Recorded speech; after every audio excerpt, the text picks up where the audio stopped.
Warm Up CoF Fire Overview and Demonstration. This A.I.M.M CoF Fire comes from our A.I.M.M training system pistol range book and is started here at the 5-yard line. It's designed to be a practice to allow the shooter to test fundamentals of pistol marksmanship and manipulation before getting into the challenges. This is more of a baseline assessment that allows the shooter to see where their rounds are impacting on the target and to test reload and malfunction correction manipulation skills. All targets by size, smallest to largest, are used for this challenge. Target order is blue, orange, purple, green, and pink. This course of fire is not timed, but using a shot timer or stopwatch is an option.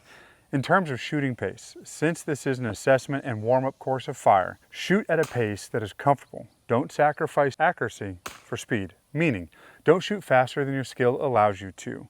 You want those rounds to be accurate. Point of aim, point of impact, not in a general area. The goal of this optional course of fire is to give the shooter a baseline of multi-round accuracy grouping by engaging the secondary target area, the smaller, lighter shaded area in the shape of either a triangle or square, of each target with multiple rounds while clearing malfunctions, using immediate action, tap, rack, bang, and/or reassess, and performing combat reloads.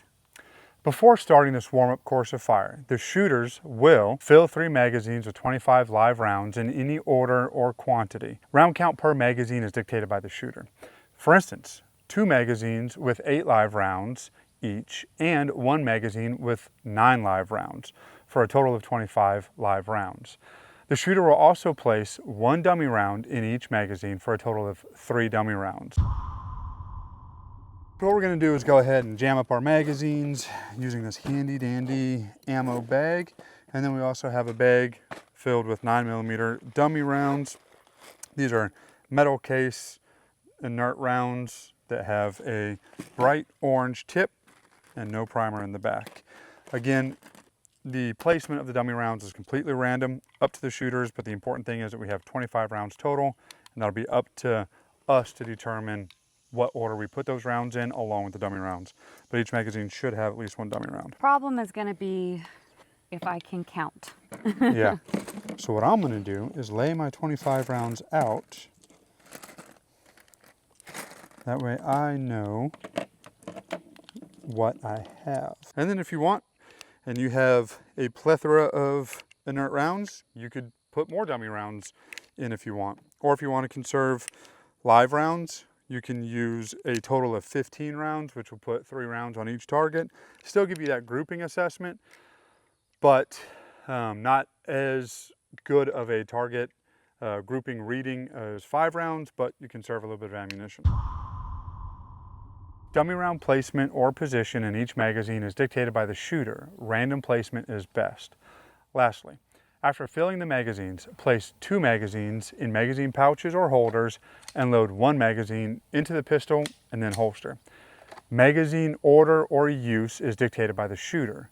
Random use order is best to accurately test or assess skills. Once the shooter or shooters are staged and ready at the 5-yard line, pistol loaded and holstered, they will draw the pistol from the holster and at their own pace engage the blue target, lighter shaded blue area, with 5 live rounds. The orange target, lighter shaded orange square with 5 live rounds.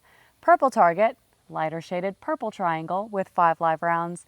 Green target, lighter shaded green triangle, and again 5 live rounds. The pink target as well will be 5 live rounds, but it's going to be in the lighter shaded top pink square. At some point during the engagements, the shooter should hear or feel a click dummy round and immediately clear the malfunction using the tap, rack, bang, reassess method. Immediate action. Total of 3 malfunctions. Now there's a note regarding the malfunctions.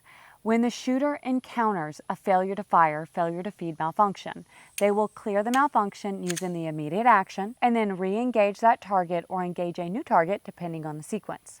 Lastly, at some point during the engagement, the shooter will also encounter an empty weapon. The pistol should be in slide lock due to an empty magazine and immediately perform a combat reload. There will be a total of 2 combat reloads. Now, regarding the reloads, when the shooter encounters the empty magazine, they will perform a combat reload and then re-engage that new target or engage that same target depending on what the sequence is. Now let's watch this in real time. Stand by. Go.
To successfully pass this course of fire, the shooter or shooters must have 5 hits in the lighter shaded secondary target area of each target, while also engaging targets in the correct order by size, which is smallest to largest, and also performing combat reloads and clearing all malfunctions using the tap, rack, immediate action method.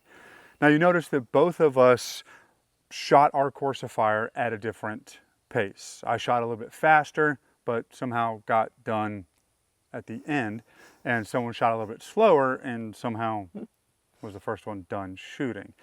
Now, this is simple math, and I'm no mathematician, but I think I figured this out. There are a few different options when it comes to round loadout. One of them being, and what's in the book, is 5 rounds per target, which is a total of 25 rounds. Now, if you want to do a lower round count option, you could do 3 rounds per target for a total of 15 rounds. That helps save some ammunition while still giving you that grouping assessment, which may not tell as accurate of a story as 5 rounds. And you could also do 8 rounds each target or 10 rounds each target, whatever you want to do. I chose to do 5 rounds per target per the book instruction, and somebody, not to point any fingers, just thumbs, decided to do 3 rounds per target. Totally intended 5 rounds per target. Yeah, things happen. It's Louisiana, it's hot, we haven't had enough water. But the important thing is that we both shot at a pace that we were comfortable with to get that grouping assessment. You got all rounds in the lighter shaded area of each target with the exception of the blue target. You were just a little bit to the left, just outside that box. And then I had pretty much all round center mass of each target in that lighter shaded target area. All in all, both targets tell a story and allow that shooter to assess themselves and figure out what they want to do. She has a little bit larger of a grouping, so next time she shoots this, she's going to probably slow it down just a little bit, dial in that accuracy, and then once that accuracy is dialed in a little bit more, then she can speed up. Since I have pretty much all my rounds touching, I should actually be shooting this faster, open up that grouping, but still staying in that lighter shaded target area, and then run at that pace in that opened up grouping until that grouping becomes small and tight, and then pick up my pace of fire. So both of us have corrections that we could do, which is the whole point of this. Skills strengthened, accuracy, specific target engagement, immediate action, combat reloads, and number management. What is number management? Counting. Fancy way to say counting.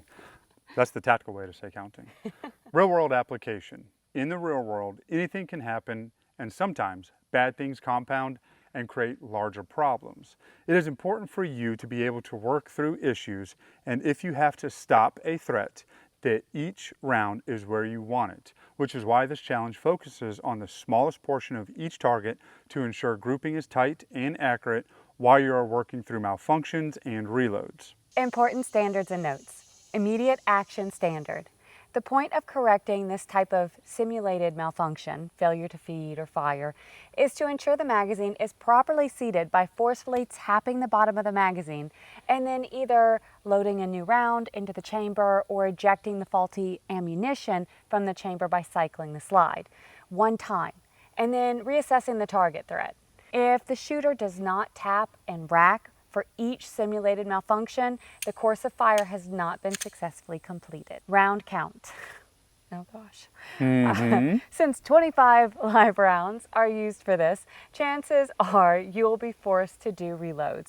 If you want to reduce the number of rounds, so you only have one magazine, you can.